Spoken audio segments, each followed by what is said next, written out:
ETF index mutual funds నేర్చుకుని stock మార్కెట్లో రాణించాలనుకుంటున్నారా? వెంటనే ఈ నెంబర్కి కాల్ చేయండి.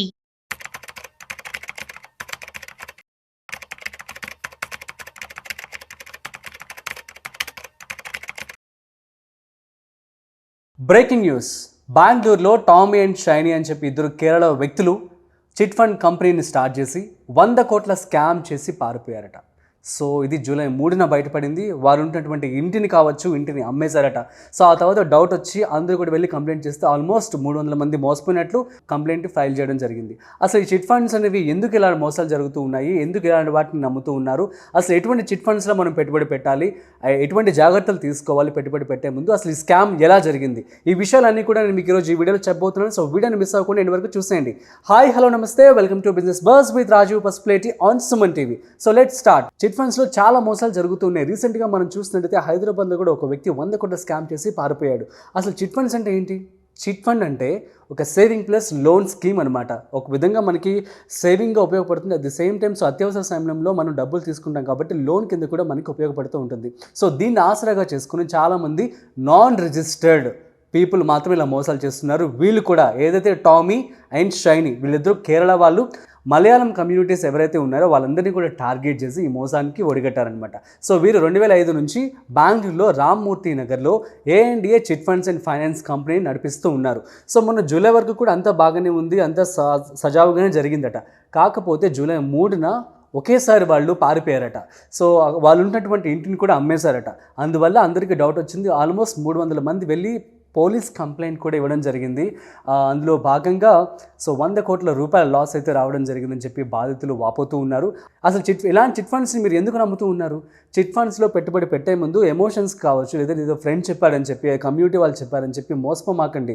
అసలు చిట్ ఫండ్స్ అంటే సేవింగ్ ప్లస్ లోన్. ఏంటి అంటే మీరు డబ్బులు సేవ్ చేసుకోవచ్చు, at the same time loan రూపంగా ముందుగా డబ్బులు తీసుకోవచ్చు అనమాట. అసలు చిట్ ఫండ్స్లో ఒకప్పటి రోజుల్లో మనం చూస్తే ఇంకా ఎక్కువ స్కామ్ జరిగేవి. అందువల్ల ఈ యొక్క భయం అనేది ఇప్పటికే జనాల్లో ఉండిపోయింది. సో 1982 సో ఇలా ఎప్పుడైతే మోసాలు జరుగుతూ ఉన్నాయో గవర్నమెంట్ అనేది ఒక యాక్ట్ తీసుకొచ్చింది. దాని పేరే చిట్ ఫండ్ యాక్ట్ అనమాట. సో ఏవైతే కంపెనీస్ రెగ్యులేటెడ్గా ఈ యొక్క ఆర్ఓసి రిజిస్టర్ ఆఫ్ చిట్స్ కావచ్చు, సెబీ కావచ్చు, ఆర్బీఐ వీటన్నిటి అప్రూవల్ తీసుకుని నడిపిస్తున్నారు, అలాంటి వాటిని మాత్రమే మీరు నమ్మి అందులో మాత్రం మీరు పెట్టుబడి పెట్టండి.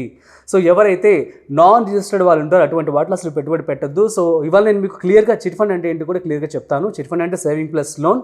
ఇందులో 2 రకాలు ఉంటాయన్నమాట. సో పాతకాలం రోజుల్లో మనం చూసినట్లయితే నాన్ రిజిస్టర్డ్ ఫ్రెండ్షిప్ చిట్టీస్ అని చెప్పి అంటూ ఉంటాం. ఫ్రెండ్షిప్ చిట్టీస్ అంటే ఎవరైతే మన ఇంటి పక్కన ఉన్నవారో, లేదంటే మన పేరెంట్సో, ఫ్యామిలీ మెంబర్సో అందరూ కూడాను ఫ్రెండ్స్ అందరూ, సరౌండింగ్ పీపుల్ అందరూ కలిసి చిట్స్ అనేవి వేస్తూ ఉంటారనమాట. అందులో భాగంగా ఏంటంటే సో ఫ్రెండ్స్కి నమ్మకం కలుగుతుంది కాబట్టి ఇన్వెస్ట్మెంట్ చేసేవారు. కానీ వాళ్ళు ఏం చేస్తున్నారు, ఇవేవి రిజిస్టర్డ్ కాదు కదా, మోసం చేసి పారిపోతున్నారు మధ్యలో.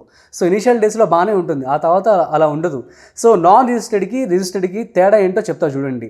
రిజిస్టర్డ్ వాళ్ళు ఏం చేస్తూ ఉంటారంటే చిట్ ఫండ్స్లో పెట్టుబడి పెట్టిన తర్వాత వాళ్ళు పెట్టాలి అంటే ఖచ్చితంగా certificates ROC register of chits 982 chit act అనేది ఫాలో అవ్వాల్సి ఉంటుంది, రూల్స్ అండ్ రెగ్యులేషన్స్ అన్నీ కూడా. అట్ ది సేమ్ టైం వాళ్ళు ఏదైనా ఒక చిట్కి సంబంధించినటువంటి ఫర్ ఎగ్జాంపుల్ ఒక 5 లక్షలు 10 లక్షల చిట్ కనుక స్టార్ట్ చేయబోతున్నారు అనుకోండి, దానికి సంబంధించినటువంటి డబ్బులన్నీ కూడా ముందుగానే డిపాజిట్ చేయాలి. ఆ డిపాజిట్ చేసిన తర్వాత ఆ డాక్యుమెంట్స్ అన్ని వెరిఫై చేసిన తర్వాత వాళ్ళు అప్రూవ్ ఇస్తారు. అప్రూవ్ ఇచ్చిన తర్వాత మాత్రమే మీరు చిట్ ఫండ్స్లో పెట్టుబడి పెట్టడానికి ఆస్కారం ఉంటుంది. I mean to say like chit ఫండ్ని వాళ్ళు స్టార్ట్ చేయొచ్చు అనమాట, ఏదైతే బిడ్డింగ్ ఉంటుందో.